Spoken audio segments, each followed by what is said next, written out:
ব্যবসা কতদিন ধরে করতেছেন?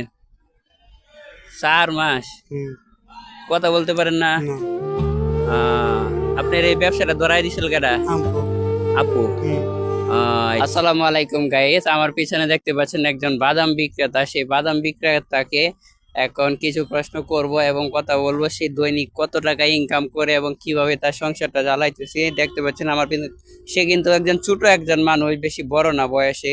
সে কেন বাদাম বিক্রি করতেছে এখন সে বিষয়ে জানার চেষ্টা করব, চলেন দেখে আসি। তো এখন আমরা চলে আসলাম এক ভাইয়ের কাছে, সে কিন্তু বাদাম বিক্রি করতেছে এবং করতেছে, তার কাছ থেকে কিছু জানার চেষ্টা করব। আসসালামু আলাইকুম ভাই, আপনার নাম কি? নাম বলতে পারেন না আপনার? না, আপনার নাম কি? নাম জানেন না? না, এই ব্যবসা কতদিন ধরে করতেছেন? 4 মাস। হুম, কথা বলতে পারেন না? না, আপনার এই ব্যবসাটা ধরাই দিছিল কেডা? আমফো, আপু। হুম, আচ্ছা আচ্ছা, এগুলো কয় টাকা করে বিক্রি করেন? আপনার ফ্যামিলি মেম্বার কতজন? 60 জন। হুম, কেডা কেডা আছে? ভাই, ভাই, মা, আব্বু, মামা, মামা। হুম, আপনার মানে বাড়ি কই? বাড়ি কই? টাকা, ঢাকায়? হুম। কোন জায়গায়? মানে বাড়ি আর কি কোথায়, মানে ঢাকা কোন জায়গায়? হ্যাঁ,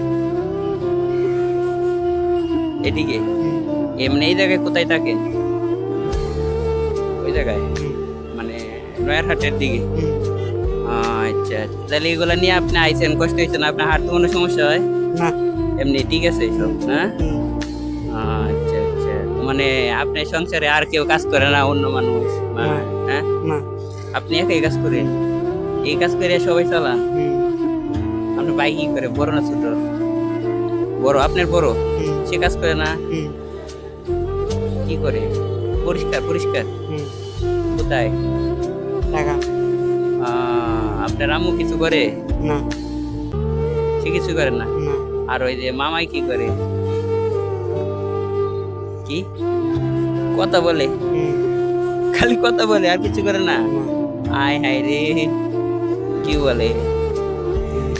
আপনারে দিছে দোকান ধরায়া আর ওরা কিছুই করে না? তাহলে তো বাদাম তো তোমার কাছ থেকে নেওয়া উচিত।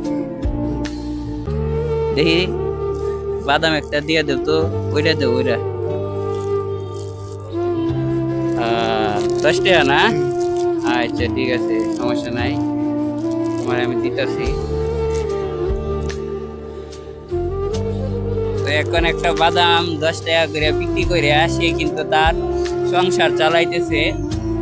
তার যে মামা আছে বড়, ঠিক আছে, সে কিন্তু আসলে দেখতে মানে কথা ঠিকঠাক মতো বলতে পারে না, ঠিক না? তোমার সমস্যা আছে শরীরে, হালকা শারীরিক ভাবে সমস্যা, সে কিন্তু সাধারণভাবে করে তার সংসার চালাইতেছে।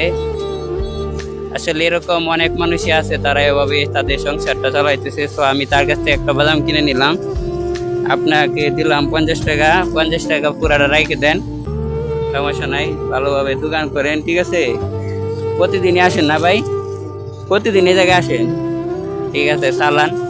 সবাইকে রিকোয়েস্ট করব যে এরকম ভাইদের কাছ থেকে আপনারা জিনিসপত্র কিনবেন, ঠিক আছে না? তাহলে সংসারে চলে ভালো, ইয়া হবে, তাদের উপকার হবে। তাহলে ঠিক আছে ভাই, আসি, হ্যাঁ? ভালো থাকেন, হ্যাঁ?